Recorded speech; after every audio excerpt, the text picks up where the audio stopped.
लखनपुर में सोहन अपनी पत्नी के साथ रहता था। उसकी एक कपड़े की छोटी सी दुकान थी। उसकी शादी हाल ही में हुई थी। एक दिन सोहन खाना खाते हुए, अरे वाह वाह, तुम्हारे हाथ की बनाई हुई हींग की कचौड़ी और ये आलू दम बहुत ही टेस्टी होता है। लगता है खाता जाऊं। हाँ ठीक है, तारीफ करते हो तो अच्छा लगता है, लेकिन इतना भी मत खा लेना कि फूल कर कुप्पा हो जाओ। दोनों हंसते हैं। उसके बाद सोहन दुकान खोलने चला जाता है। उन लोगों की जिंदगी अच्छी चल रही होती है। तभी एक रात अचानक उसकी दुकान में आग लग जाती है और पूरी दुकान जल जाती है। सोहन जब सुबह में दुकान जाता है तब देखता है कि उसके आसपास की कुछ दुकान भी जली हुई है। पुलिस तहकीकात कर रही थी। हे भगवान, ये सब क्या हो गया? मेरी तो दुनिया ही लुट गई। ये दुकान कैसे जल गई? किसने किया ये सब? आसपास के सारे दुकानदार बहुत ही दुखी और उदास थे। तभी पुलिस आकर, तहकीकात में ये बात सामने आई है कि बिजली का सामान बेचने वाली एक दुकान में शॉर्ट सर्किट से आग लगी थी और उसी से आसपास की सारी दुकानें जल गई हैं। इस हादसे के बाद सोहन बहुत दुखी हो जाता है। उसकी सारी पूंजी उस दुकान में फंसी हुई थी। उसने बाजार से उधार भी माल उठाया हुआ था।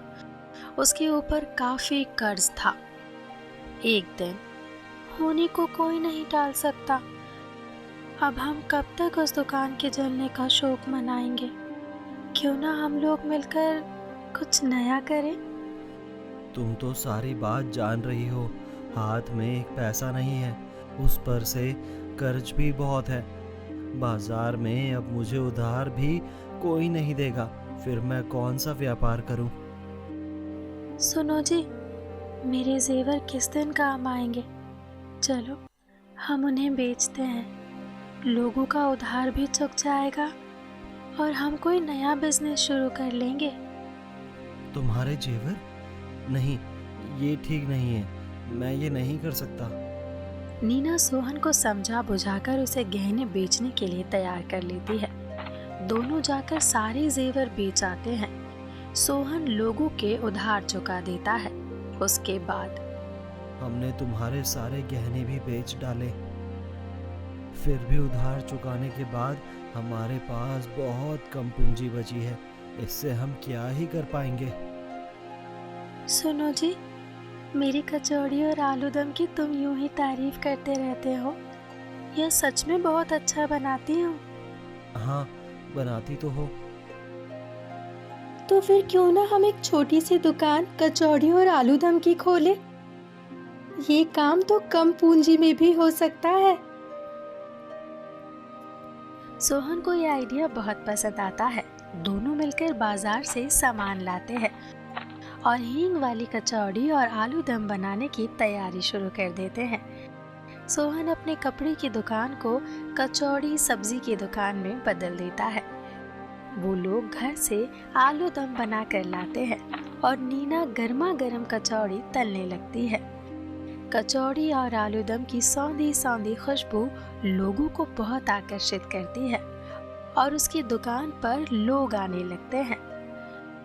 सोहन भैया, तुमने ये बड़ा अच्छा किया कि जल्दी ही नया बिजनेस शुरू कर दिया। तुम्हारी ये कचौड़ी और आलू दम की सौंधी महक चारों तरफ फैल रही है। भैया, मैं तो उसी से खींचा चलाया हूँ। ठीक है, चलो, तुम मेरे पहले ग्राहक हो। मैं तुमसे पैसे नहीं लूंगा, बस टेस्ट करके बताओ कि कैसा है। ये कहकर सोहन उसे एक प्लेट में गर्मा गर्म कचौड़ियाँ और आलू दम देता है। भाई भाभी के हाथ में तो जादू है, जादू। इतना टेस्टी, इतना स्वादिष्ट मैंने कहीं आलू दम नहीं खाया है भाई। वाह भाई वाह, फूली फूली लाल लाल कचौड़ी, वाह वाह, क्या कहना। तभी दूसरा ग्राहक भी आ जाता है। भाई सोहन, जरा मुझे भी स्वादिष्ट कचौड़ियाँ और आलूदम खिलाओ भाई। मुझे तो पहले से ही इसका स्वाद मालूम है। पिछली बार जब तुम्हारे घर गया था तो तुमने मुझे कचौड़ियाँ और आलू दम ही खिलाई थी।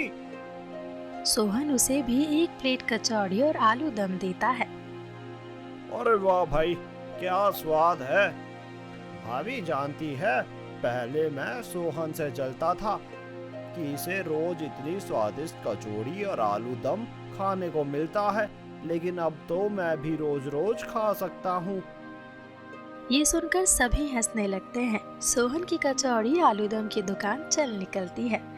सोहन की दुकान के बगल में मनोज वड़ा पाव वाला भी अपना ठेला लगाता था, लेकिन जब से कचौड़ी आलूदम का स्वाद लोगों को लगा था, तब से वड़ा पाव वाले के ठेले के पास बहुत कम लोग जाते थे।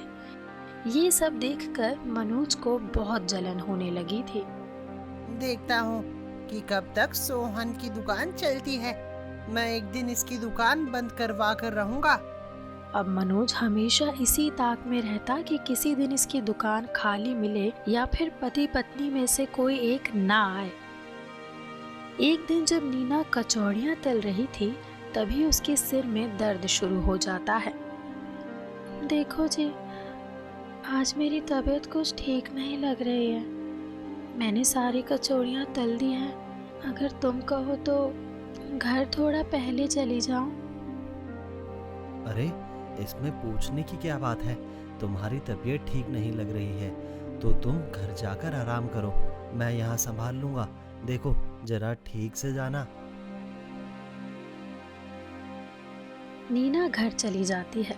कुछ देर बाद मनोज उसकी दुकान पर जाता है और नीना के जाने के बारे में पूछता है। सोहन उसे सारी बातें बताता है। अगर किसी तरह की सहायता की जरूरत हो तो मुझे बताना, और जरा मुझे भी एक प्लेट कचौड़ी आलू दम खिला देना भाई। आज मैं घर से खाना खाकर नहीं आया था। उस समय दुकान खाली थी। सोहन प्लेट निकालकर उसमें कचौड़ियाँ डाल रहा होता है। तभी चुपके से मनोज अपनी पॉकेट से एक पुड़िया निकालकर उसकी सब्जी के पतीले में डाल देता है और फिर, अरे अभी रहने दे भाई, मेरे ठेले पर कोई ग्राहक आ गया है, मैं बाद में आता हूँ। मनोज के जाने के बाद उसकी दुकान पर सविता अपनी बेटी मुन्नी को लेकर आती है। मुन्नी बहुत जिद कर रही थी कि आज सोहन चाचा की दुकान की कचौड़ी और आलू दम खाने का मन है। हाँ, अभी देता हूँ बेटिया रानी को। सोहन मुन्नी को प्लेट में कचौड़ी आलू दम देता है। मुन्नी पूरा कचौड़ी आलू दम खा लेती है। बहुत अच्छा लग रहा है, मुझे एक प्लेट और चाहिए। सोहन उसे दूसरा प्लेट भी देता है।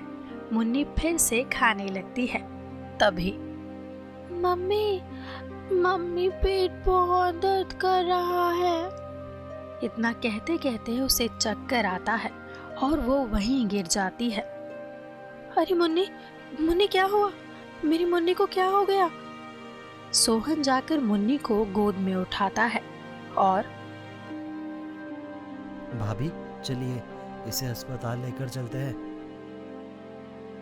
मुन्नी को डॉक्टर अस्पताल में भर्ती कर लेते हैं और तुरंत उसका इलाज शुरू हो जाता है। सोहन सविता के साथ वहीं रुक जाता है। थोड़ी देर बाद, आप लोग इसे समय पर अस्पताल ले आए, नहीं तो इसका बचना संभव नहीं था। इसने अभी जो खाना खाया था उस खाने में जहर था। ये सुनकर सविता और सोहन दोनों के होश उड़ जाते हैं। इसने तो इन्हीं की दुकान का खाना खाया था। हाँ, लेकिन ऐसा कैसे हो सकता है? मैं तो सुबह से वही कचौड़ी और आलू दम बेच रहा हूँ। मैं पुलिस को खबर कर देता हूँ। पुलिस आती है और सोहन के यहाँ के आलूदम और कचौड़ी की जांच लैब में करवाती है। उसके आलूदम में चूहे मारने की दवा मिला हुआ पाया जाता है। सोहन को जेल हो जाती है। जब ये बात नीना को पता चलती है, तब, ये कैसे संभव है? लगता है किसी ने कोई साजिश की है, लेकिन वो कौन हो सकता है?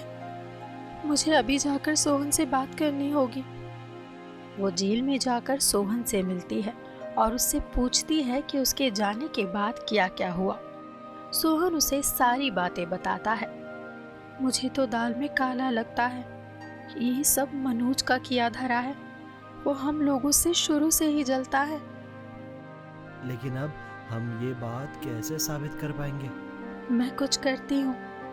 अगले दिन जब मनोज पाव भाजी की दुकान लगाने चला जाता है, तब नीना चुपके से उसके घर में जाती है और चारों ओर कुछ सुराग ढूंढने लगती है। उसके कुर्ते का पॉकेट भी चेक करती है। तभी उसके हाथ में एक पुड़िया आ जाती है। ये तो चूहा मारने की दवा की पुड़िया है। नीना को सारी बात समझ में आ जाती है। वो तुरंत पुलिस स्टेशन जाती है और जाकर सारी बात पुलिस को बताती है। मैं आपकी बात से सहमत हूँ। इस गांव में सिर्फ एक दुकान में इस तरह की दवा मिलती है। मैं वहां जाकर पूछता हूँ कि ये दवा किसने खरीदी थी, तभी हम मनोज को गिरफ्तार कर पाएंगे। पुलिस जाकर उस दुकानदार से पूछती है। तब पता चलता है कि कुछ दिन पहले मनोज उस दुकान में जाकर ये कहकर चूहा मारने की दवा खरीद कर लाया था कि उसके घर में बहुत चूहे हो गए हैं। पुलिस को पूरा यकीन हो जाता है कि ये सारी करतूत मनोज की है। पुलिस मनोज को गिरफ्तार कर लेती है। पुलिस के 2-4 डंडे लगते ही मनोज सारा सच उगल देता है। उसके बाद पुलिस सोहन को छोड़ देती है। कुछ दिनों के बाद मनोज को 7 सालों की सजा हो जाती है। सोहन फिर से अपनी दुकान खोल लेता है। लोगों का विश्वास उस पर और ज्यादा बढ़ जाता है और वो दिन प्रतिदिन तरक्की करते हुए अपना होटल खोल लेता है।